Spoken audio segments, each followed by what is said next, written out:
Om Namo Bhagavate Vasudevaya. Reading from Srimad Bhagavatam, Canto 4, Chapter 11, Text number 20. Na vai swapaksho asya vipaksha eva va asya mrityor vishatah samam prajaha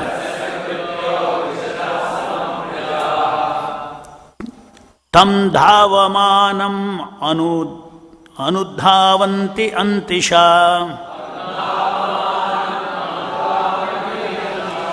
yata rajam shanilam bhuta sangaha. Translation purport by Srila Prabhupada ki jai. The Supreme Personality of Godhead in His features of eternal time is present in the material world and is neutral towards everyone. No one is His ally and no one is His enemy. Within the jurisdiction of time element, everyone enjoys or suffers the results of his own karma or fruitive activities. As when the wind blows, small particles of dust fly in the air, so according to one's particular karma, one suffers or enjoys material life. Purport. Although the Supreme Personality of Godhead is the original cause of all causes, He is not responsible for anyone's material sufferings or enjoyment. There is no such partiality on the part of the Supreme Lord. The less intelligent accuse the Supreme Lord of being partial and claim that this is why one enjoys in the material world and another suffers. But this verse specifically says that there is no such partiality on the part of the Supreme Lord. The living entities, however, are never independent. As soon as they declare their independence of the Supreme Controller, they are immediately put into this material world to try their luck freely as far as possible. When the material world is created for such misguided living entities, they create their own karma, fruitive activities, and take advantage of the time element, and thereby they create their own fortune or misfortune.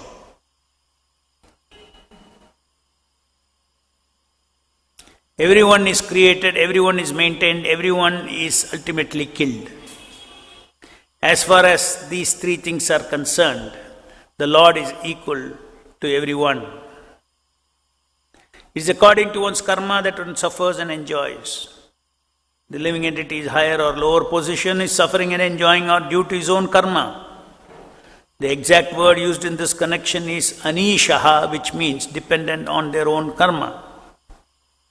The example is given that the government gives everyone the facilities for governmental action and management.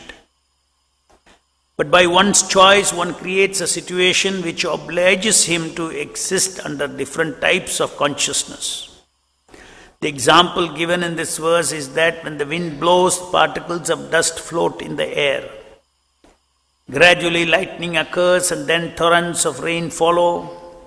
And thus the rainy season creates a situation of varieties in the forest. God is very kind. He gives everyone an equal chance. But the resultant actions of one's own karma, one suffers and enjoys in this material world. Thus ends the Bhaktivedanta purport. So how the Supreme Personality of Godhead,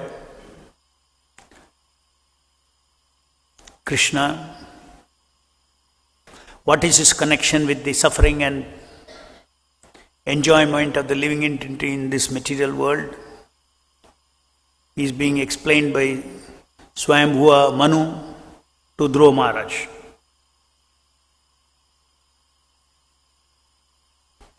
Swayambhuva Manu explains that there is a feature of the Supreme Lord called Kala, the eternal time. It is one of the Shaktis of the Lord. It is also the plenary expansion of the Lord. an impersonal representation of the all-pervading Supreme Lord of this material world.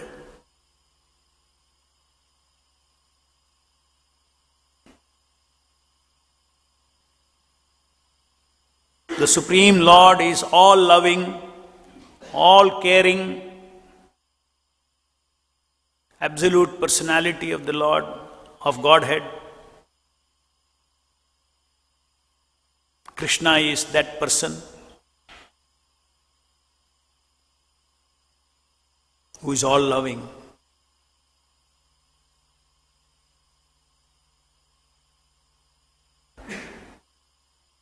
In the material world is only 1/4 of the total expansion of the Lord for His Leela. 1/4, 3/4 is the Vaikuntha Loka, the spiritual world, manifest by the internal energy of the Lord, and 1/4 of it is this material world. People always ask this question, that if the Supreme Lord is all loving, how is that people in the material world are suffering? Why are they suffering?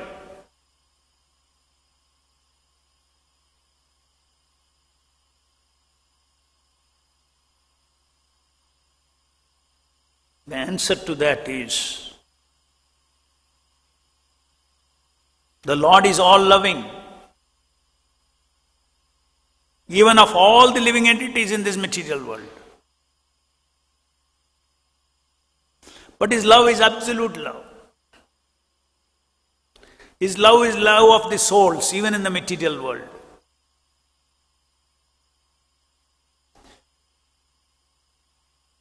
The living entities in the material world are a little different from the living entities in the spiritual world who are constantly experiencing love of the Supreme Lord. They exist in the ocean of love of God in the spiritual world. The living entities in this material world are those living entities who have turned their face away from Krishna.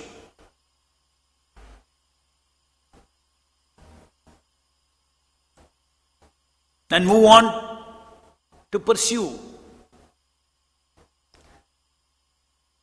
their constitutional instinct of Satya Chitta and Ananda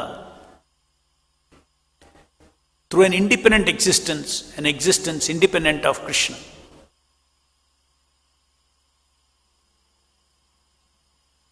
So the Lord is very kind. Lord recognizes the free will of the living entity to either join Him in His infinite, eternal enjoyment in the spiritual world,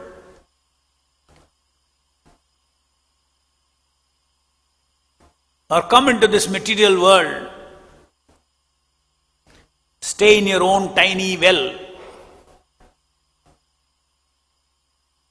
the well of the bodily concept of life. This bodily concept of life is a well. Well means you are surrounded, you are limited. You don't go. There's a big wall there. Bodily concept of life means your soul is so powerful, still you live only for your body. Bodily ego, bodily thing. I am this body. Your life is only I am this body. That is a well, bodily concept of well. So either we can live in the ocean of Krishnananda, ocean of the internal energy, ocean of Satchidananda. The soul can either be there, immersed in that ocean, or he can be in his own tiny well in this material world. Each one of us are in our tiny well. Tiny well of bodily interest.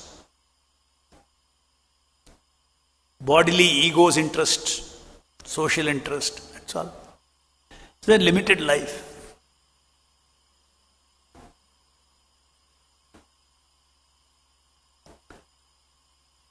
So Krishna has given us the freedom. Another aspect of all-loving aspect of God is that if you love someone, you should give freedom to the person.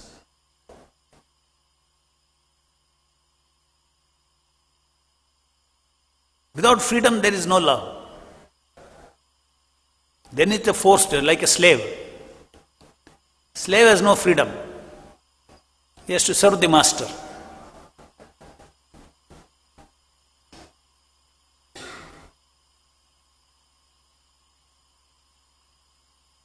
Of course, the pure devotee thinks he is a slave of Krishna in the sense of slave in love. There is a slave in bondage and slave in love. Vaishnavas want to become a slave in love. Like Bhaktivedanta Thakur says, I am your dog in love. There is a difference. So anyway, Krishna does not want forced slaves. Even in human society, human slavery is considered to be abominable. In a civilized world, of course, you see, this was very much common in those days. Even 100, 150 years back, slavery was common. You used to buy and sell human beings. The Europeans used to buy and sell Africans as slaves, human beings. Is it not? It is history. But now it is considered to be very sensitive, international. But at one time it was human beings were bought and sold. Kings used to buy, lords used to buy slaves.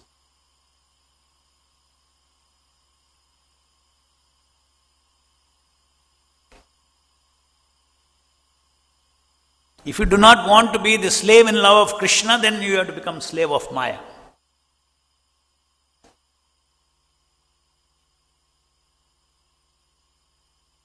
So anyway, the point that manifests as love of the Supreme Lord, of all the living entity in the material world, is to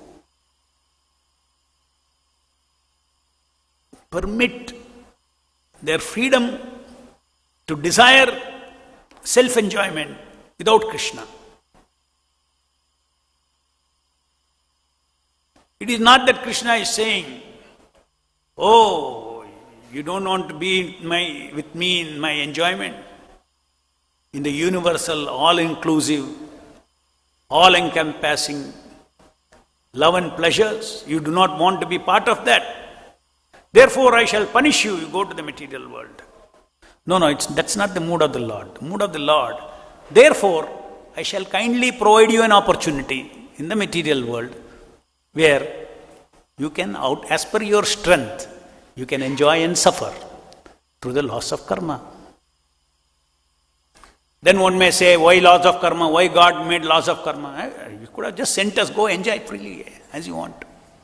He is all powerful. No, go enjoy freely, whatever you want.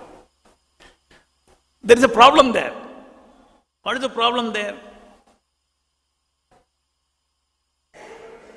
The problem there is, the root of all enjoyment is, I want to lord over other living entities.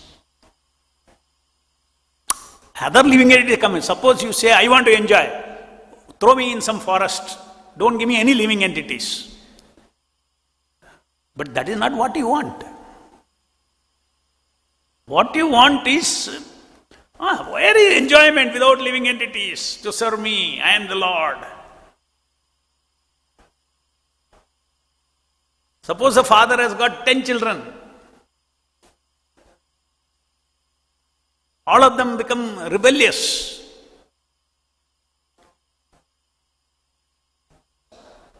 One child will say, all the 9 should be subordinate to me. The second child will say, all the others should be subordinate to me. Each of them will say that all the other 9 should be subordinate to me. I should be the Lord. What will the father do? He is all-loving father.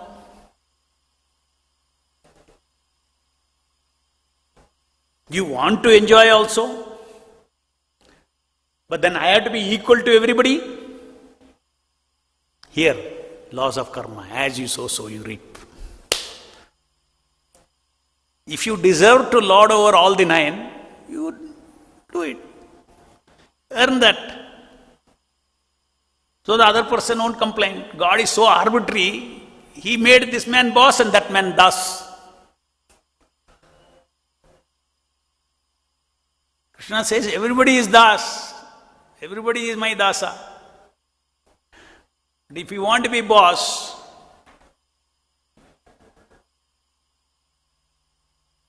then the laws of bossing over is called laws of karma. Lording over material nature.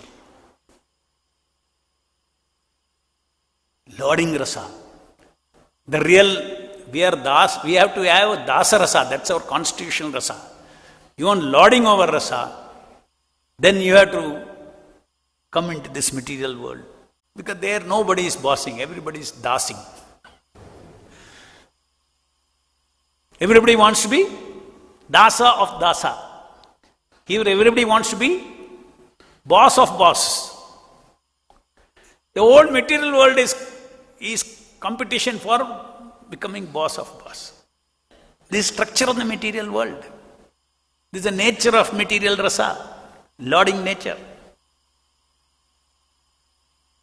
So, the Supreme Lord, He expands Himself as impersonal Kala. He has to facilitate. If His Shakti is not there, you cannot enjoy your karma also, Sukha and Dukkha also. You cannot enjoy. So the entire life of every living entity's life is run by the force of Kala.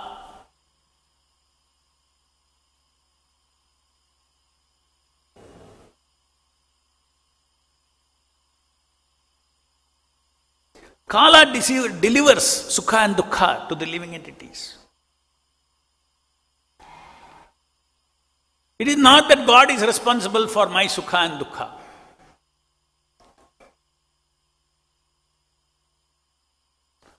God in the form of Kala is a bestower of Sukha and Dukkha, but He is not responsible for my Sukha and Dukkha. He bestows upon me by His sanction, Anumanta, Upadrishtan Anumanta, by His sanction, in the form of the impersonal Kala, the Sukha and Dukkha that the living entity earns in this material world. So, Krishna's role in this material world is that of permitter and sanctioner, witnesser, friend of the living entity, Suhridam Sarvabhutanam.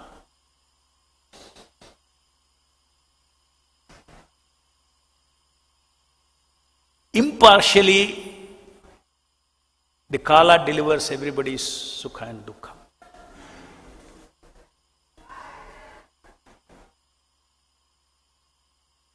Then somebody may say, why I don't need the God? That's called Karma Mimamsa philosophy. Karma delivers Sukha and Dukkha, so why you need God?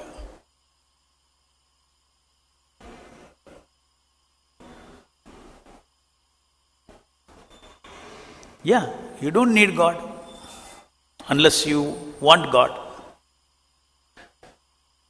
When you want God,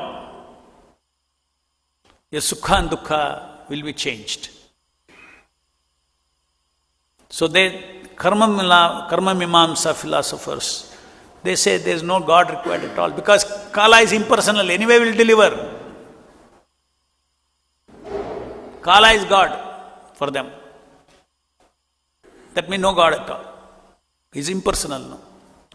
No compassion. Why you are praying? Nothing can change. You do your karma, you will get it. Why you need God?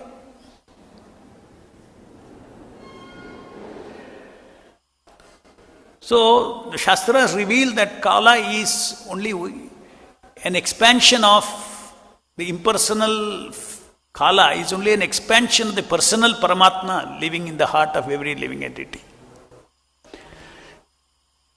There is a person, Suhurdam Sarvabhutana, Sarvalokam Maheshwaram, one who is a master of all this material world.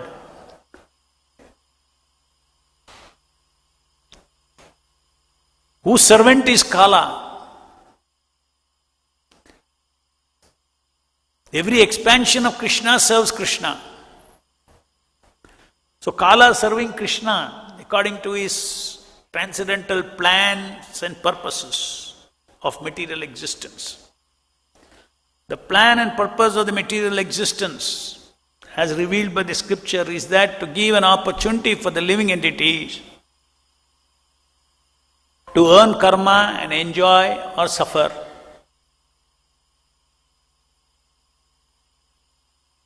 Or at some stage realize that this is not my constitutional nature. I want eternal sukha. I want eternal existence. I don't want to be in ignorance.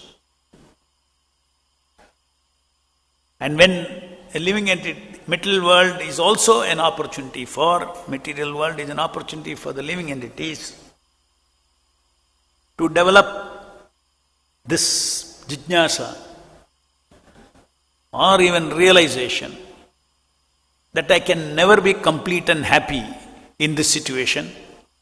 There's something that is missing. Then you do Brahma Jijnasa. And then you discover your through a spiritual, bona fide spiritual master who is always traveling, who is always all-pervading everywhere.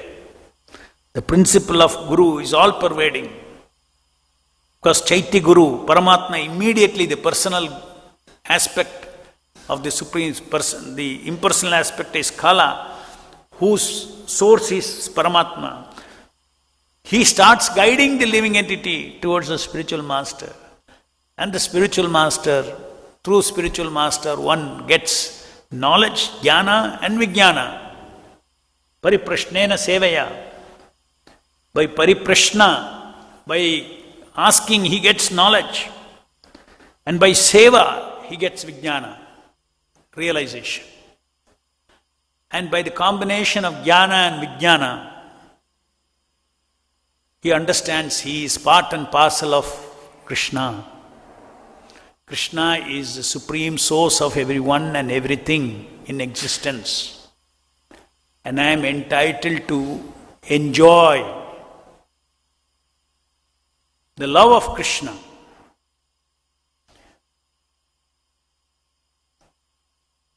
I am entitled to participate in the transcendental atmosphere, which itself is Ananda. There is no self-centered pleasure in the material world, as in the material world, in the spiritual world. Seeking self-centered pleasure is the sin. Even though Anandamayo Abhyasat, we are also Satchid Ananda, but our constitutional Ananda is not about self-pleasure. Our constitution Ananda is about giving pleasure to Krishna. That is our constitutional Ananda. If you feel that is very odd now when we hear about it, oh, what a no pleasure for me. It's not like that. That sinful attitude of pleasure for me itself is absent in the spiritual world. There is self-sacrifice. You have the potential to enjoy because your nature is Satchidananda. You are a tiny particle of God. So in spiritual world is a place where we try to give pleasure to Krishna.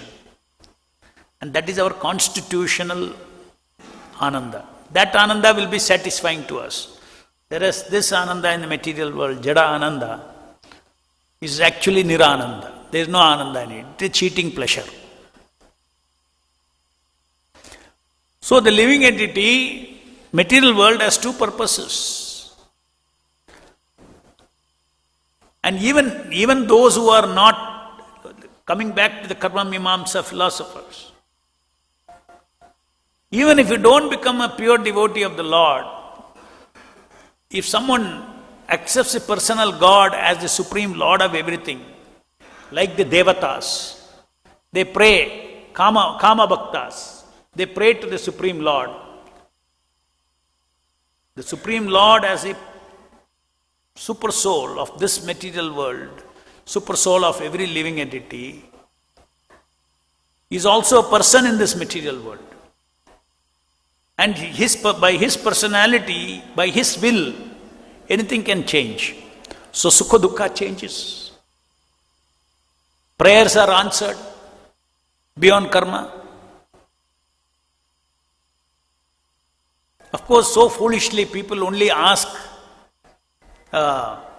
material prayers. And that material prayers also because they worship God in some form or the other, some almighty. That is also incorporated in the karma, laws of karma. It is the highest punya. You pray to God is a punya.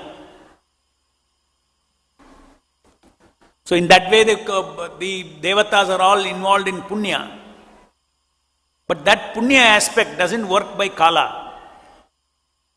That is a personal reciprocation of the Lord. So the devatas are also devotees of the Lord. They are not devotees of kala.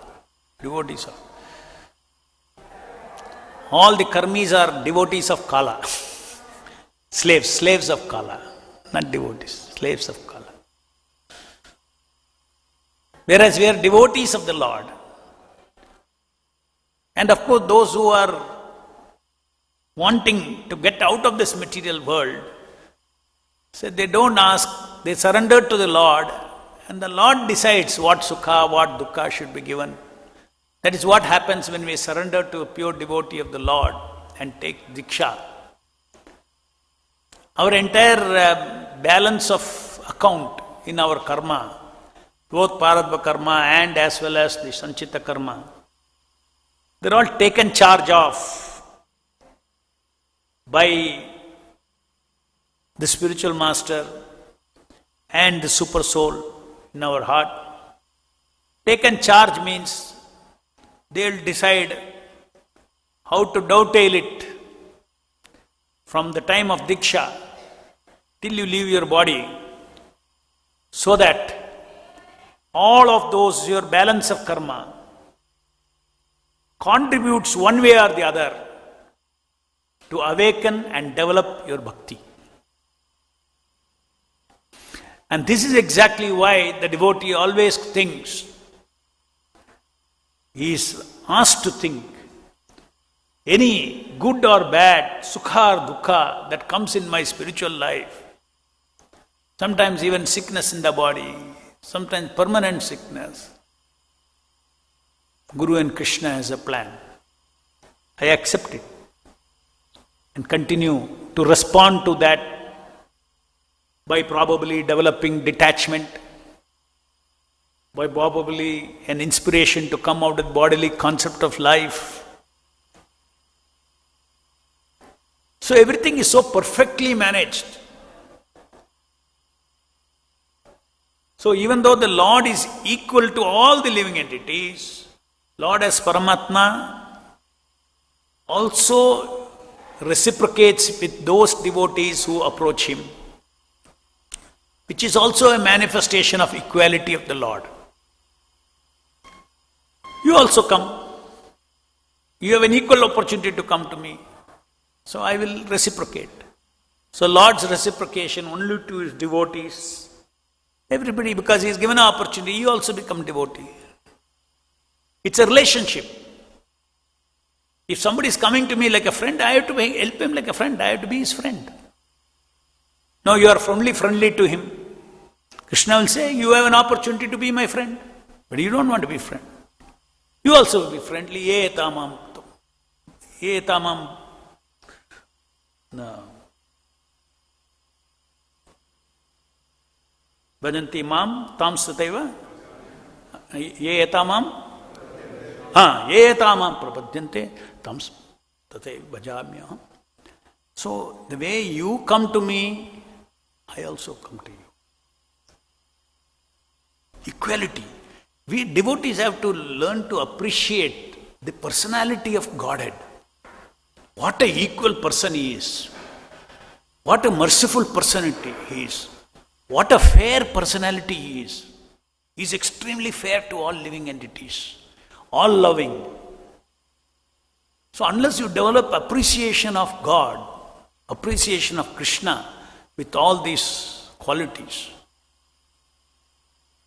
and understand, as this purport says, that how the Lord is equal to everyone and He is not punishing or pleasuring anybody out of His own whims. Another beautiful example here Prabhupada is giving, which he has also given in the Bhagavad Gita. What is God's role in this material world?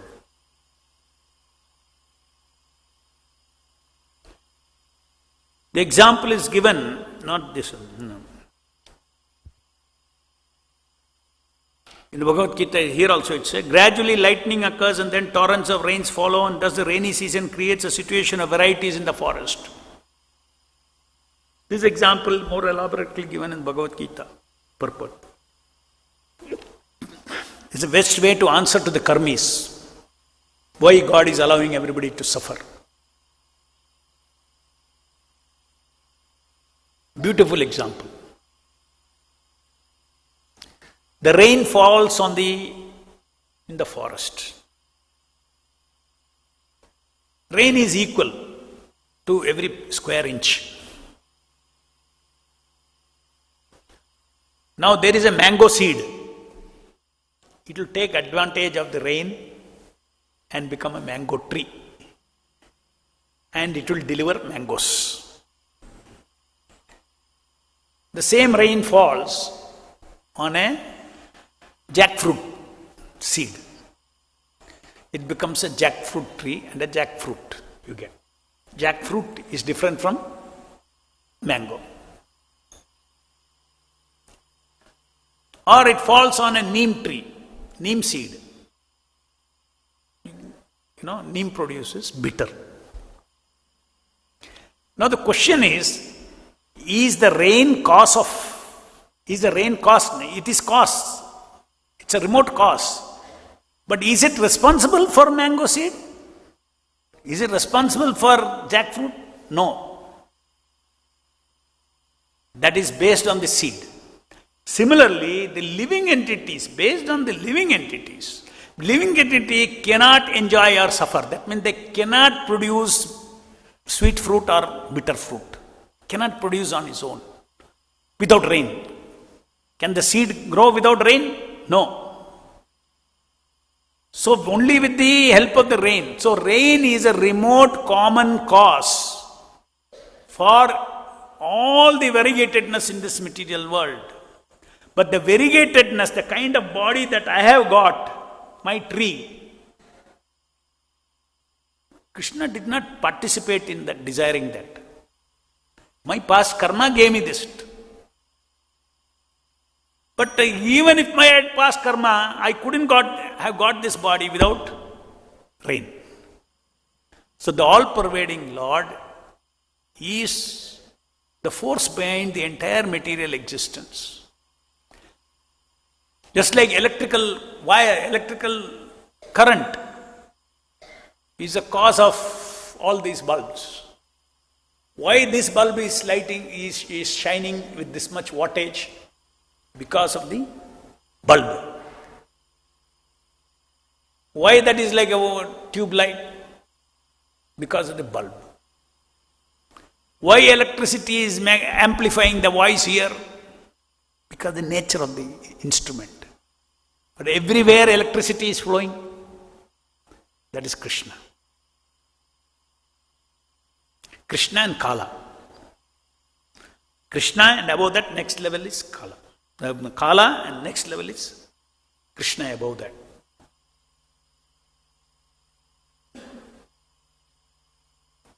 When devotees pray, when Krishna wants to put his hand into the karma of people, of his devotees,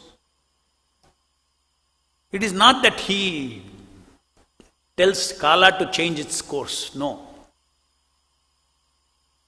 He being the master of Kala, he knows how to counteract, he is most brilliant. See, any troubles you have in life, always you seek, oh Prabhu, can you guide me? You seek intelligence, how to cross over it, isn't it? So Krishna is most brilliant, infinite intelligence he has got.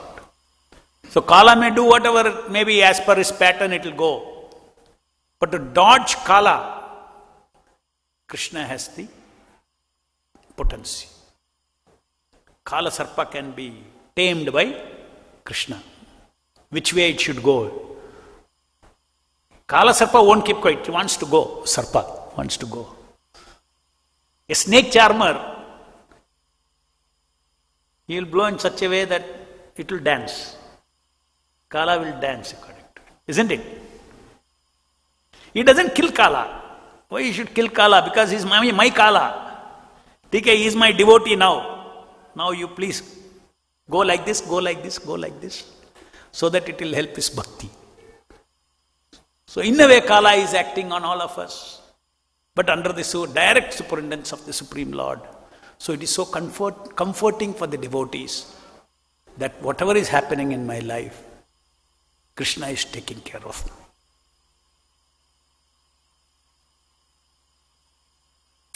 So reconciling people suffering, people enjoying in the material world, reconciling God's all love, all fairness, only Krishna conscious philosophy can do this. Only this Bhagavata philosophy can explain all these things. Lord and His unlimited manifestations for expanding His love.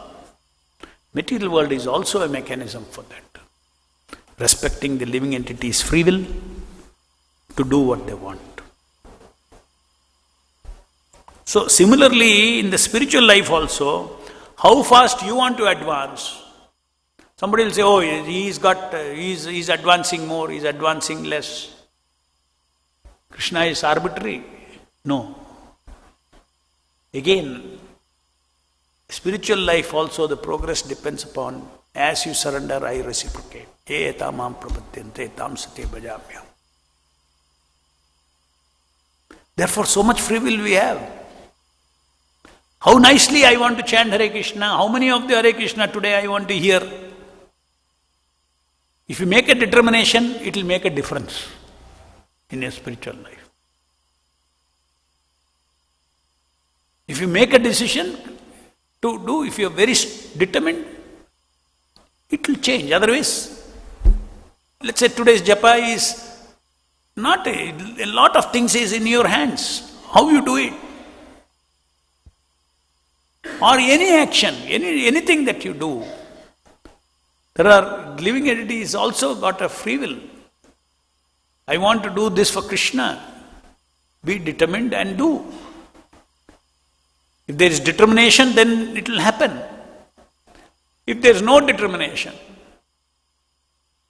to advance in spiritual life, your growth also will be slow. Krishna respects, aram se. You want to come fast, I am ready. You want to come slow, all right. See, it's a personal thing with each living entity. Our free will is there. If you take a decision, I want to make advancement very fast. I want to strictly follow so many things. Yes, advancement will come. Krishna will help you. God helps those who help themselves. So Krishna's help is required. So Krishna's help for devotees come in the mere form of his causeless mercy. You have to have the general attitude to advance and go back to Krishna fast. Then he'll give us specific intelligence, how to chant nicely, how to hear nicely from Prabhupada, Bhaktivedanta purports. Every day we have to take strength from hearing, every day. Otherwise, whatever we learn, it will only remain information. So many things we know, philosophy of Krishna consciousness. Philosophy is called jnana. Unless there is Shakti goes into the... Jnana is like the bulb, which is off. Electricity goes into it, Vijnana, bulb lights up. Similarly, so much jnana we have, I am not this body and everything. We give lectures to everybody also. We are not this body. But can we act as not this body? Can we feel and act as not this body? It's called Vijnana. That Vijnana energy has to come from spiritual world. Spiritual dimension has to come. That is why everyday association with the sound, Hare Krishna, Krishna Krishna, Hare Hare, Hare Ram, Ram Ram, Hare Hare. Let's say you know the whole philosophy of Krishna consciousness. Let's say 35, 40, 50 years you know Krishna consciousness. You stop chanting. Whatever you know, you will still know, but you cannot act. Because you cannot feel and act. If you have to feel and act, Vijnana Shakti has to come from the spiritual dimension.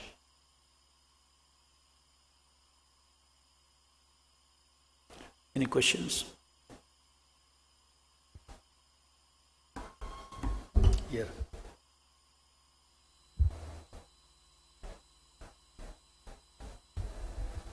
Hare Krishna, Prabhu.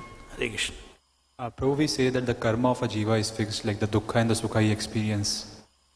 When he is born, it is fixed. But still, we say when we worship the demigods or we act like killing someone, our life is decreased, or by demigods we get some piety, and in the same life we can change the sukha and dukkha. So, how to understand these things?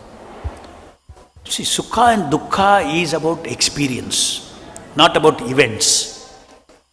So, experience is distinct. Because we don't act for events.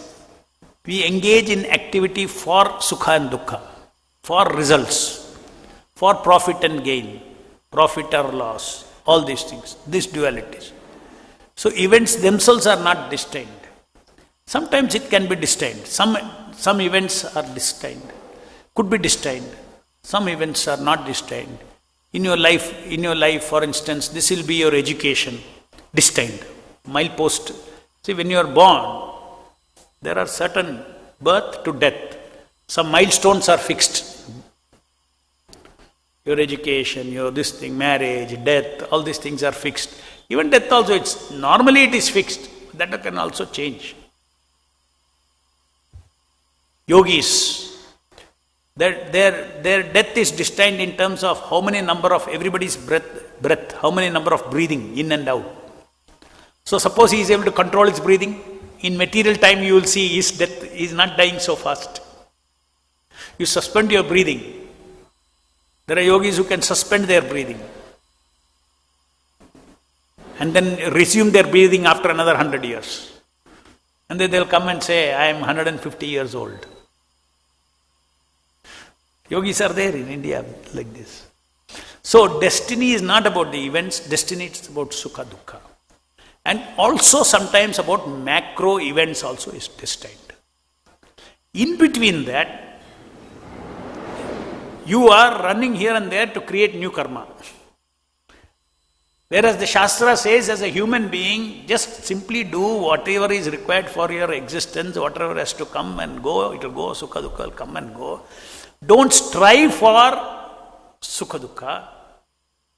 When you work for sukha, Just like sukha, dukkha comes without asking, sukha also will come. No need to work for it.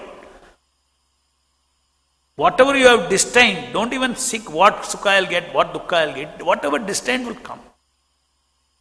Because if you try to do it, then you are creating new karma. So human being is specifically given this great opportunity for us to either create new karma or use our spiritual life to create spiritual life.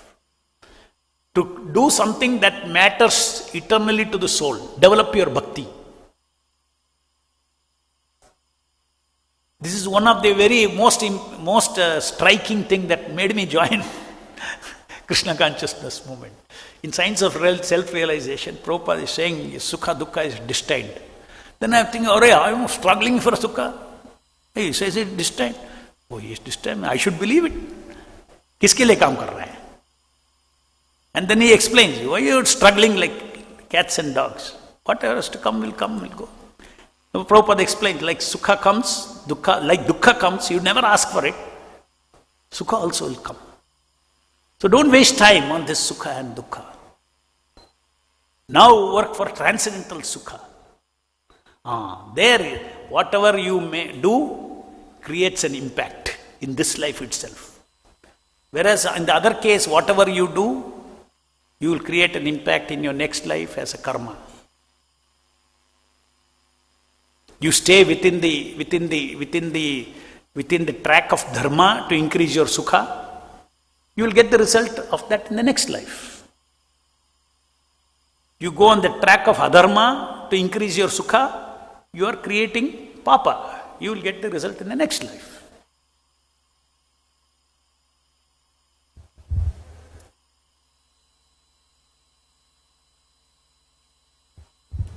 Hare Krishna. This generally we say that when good things happen in a life, we say in a devotee's life, we say it's mercy of the Lord. But when there is a bad things happens, so we generally say it's your karma. Karma plus mercy of the Lord. Both answers should be karma plus mercy of the Lord. Bad things, Prabhupada says, how you should see is, it is my bad karma, but somehow Krishna has modified it in a way in which it is suitable for my bhakti. Not the way I can measure it. Somebody will say, I got this whole problem and I am not able to go to Mangalarti. How will you say that this is Krishna's arrangement? My health should be good, no, so I can go. So we cannot analyze it like that. We have to see that there is something Krishna is teaching from that. Maybe, because of my offensive attitude, I don't deserve to stand in front of the deities and the Vaishnavas. What offense I have done? You have to introspect. Is my attitude right? For some reason I have not been able to, the Lord is not sanctioning me to go before the Lord every day. So many things. Devotees think that Krishna can have so many reasons to teach me. So, Bhagavad Gita Krishna says, Prabhupada says, the Lord can either amplify your pleasure or He can decrease your pain. So devotee always think that if something good is there, that by Lord's mercy it is coming to me. In other words, it's a fact also. If you let us say you got 5 units of something, success, you are deserved. Krishna will give you 50 units of success. So when you say it is due to Krishna's mercy, it means that Krishna's 45 units is there. My tiny karma will be there.